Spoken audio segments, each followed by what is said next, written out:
ఏపీలో అధికారం మారాక ఆ మాజీ డిప్యూటీ సీఎం ఎందుకు కంటికి కనిపించడం లేదు, మాట వినిపించడం లేదు? అధికారంలో ఉన్నప్పుడు అత్యంత కీలకమైన శాఖను చూసి ఇప్పుడు ఆ వ్యవహారాల మీద ఏకంగా సిఐడి దర్యాప్తు జరుగుతున్నా ఆయన కిక్కురుమండం లేదు ఎందుకు? మ్యాటర్ తనదాకా వస్తుందన్న భయమా? వస్తే ఏం చేయాలో అర్థం కాని గందరగోళమా? నిజంగానే ఆయన ప్రమేయం బయటపడితే అజ్ఞాతంలో ఉన్నా వదులుతారా? ఇంతకీ ఎవరా లీడర్? ఎందుకు ఆ అజ్ఞాతవాసం? నారాయణ స్వామి ఏపీ మాజీ డిప్యూటీ సీఎం, ఎక్సైజ్ శాఖ మాజీ మంత్రి, ఉమ్మడి చిత్తూరు జిల్లా గంగాధర నెల్లూరు నియోజకవర్గం నుంచి గతంలో ప్రాతినిధ్యం వహించిన నారాయణ స్వామి ఇటీవలి అసెంబ్లీ ఎన్నికల్లో తాను తప్పుకొని కుమార్తె కృపాలక్ష్మిని బరిలోకి దించారు. ఆమె ఓడిపోయాక పూర్తిగా కామైపోయారు మాజీ డిప్యూటీ సీఎం. అయితే పవర్లో ఉన్నప్పుడు టికెట్ల పంపిణీ సమయంలో కూడా నానా హంగామా చేసిన నారాయణ స్వామి అధికారం పోగానే ఉన్నట్టుండి ఒక్కసారిగా ఎందుకు కామైపోయారని ఆరా తీస్తున్నాయి జిల్లా రాజకీయ వర్గాలు. అదే సమయంలో బ్యాక్గ్రౌండ్ స్టోరీ చాలానే ఉందన్న టాక్ సైతం నడుస్తోందట. గడిచిన 5 ఏళ్లలో టీడీపీ, జనసేన పార్టీ ముఖ్యుల్ని సైతం హద్దు అదుపు లేకుండా విమర్శించారని, పరిధి దాటిన వాళ్ళని వదిలే ప్రసక్తే లేదని ప్రస్తుతం కూటమి వైపు నుంచి వస్తున్న సంకేతాలు ఆయన్ని భయపెడుతున్నాయన్నది లోకల్ టాక్. జిల్లాలో వరుసగా అవినీతి ఆరోపణలు ఎదుర్కొంటున్న పెద్దిరెడ్డి, చెవిరెడ్డి, భూమన, రోజా చుట్టూ ఉచ్చు బిగుస్తోందన్న వార్తలతో నాకెందుకొచ్చిన గొడవ అన్నట్టుగా ఉంటున్నారట నారాయణ స్వామి. అందుకే ఇప్పటిదాకా పార్టీ అధ్యక్షుడు జగన్ను గాని, జిల్లాకు చెందిన ఇతర నాయకుల్ని గాని కలవకుండా దూరం పాటిస్తున్నట్టు చెప్పుకుంటున్నారు.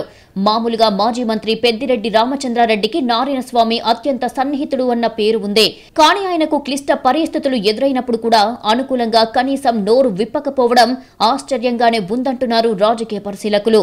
మొన్నటిదాకా ఆయా నేతల చుట్టూ తిరిగిన వ్యవహారాలు ఇప్పుడు తనకెక్కడ చుట్టుకుంటాయోనన్న కంగారు మాజీ డిప్యూటీ సీఎంలో ఉందని, అందుకే టచ్ మీ నాట్ అంటున్నారు అన్నది ఆయన సన్నిహితుల నుంచి వినిపిస్తున్న మాట. ఇప్పటికే ఏపీ సర్కార్ లిక్కర్ కుంభకోణంపై సీరియస్ గా దృష్టి పెట్టింది. ఆ విషయంలో దూకుడుగా ఉంది సిఐడి. ఇప్పటిదాకా అధికారుల చుట్టూ తిరుగుతున్న దర్యాప్తు ఇక పొలిటికల్ టర్న్ తీసుకుంటుంది అన్న చర్చ జరుగుతోంది. అదే జరిగితే నాటి ఎక్సైజ్ శాఖ మంత్రిగా అది తనకు ఎక్కడ చుట్టుకుంటుందోనన్న కంగారుతో నారాయణ స్వామికి నిద్ర కూడా పట్టడం లేదంటున్నారు. మరీ ముఖ్యంగా మదనపల్లి సబ్ కలెక్టర్ ఆఫీసు అగ్ని ప్రమాదం తర్వాత అక్కడ తీగలాగితే లిక్కర్ లింకులు కూడా బయటపడ్డాయన్న సమాచారం ఇప్పటికే సోషల్ మీడియాలో తెగ తిరిగేస్తోంది. ఆ కేసు దర్యాప్తులో భాగంగా పెద్దిరెడ్డి రామచంద్రారెడ్డి, ప్రధాన అనుచరుడైన మాధవరెడ్డి, పిఏ శశికాంత్ నివాసాల్లో తనిఖీలు చేశాయి సిఐడి బృందాలు. ఆ సమయంలోనే మద్యం కుంభకోణానికి సంబంధించిన పలు ముఖ్యమైన లావాదేవీల వివరాలు వెలుగు చూసినట్టు ప్రచారం జరుగుతోంది.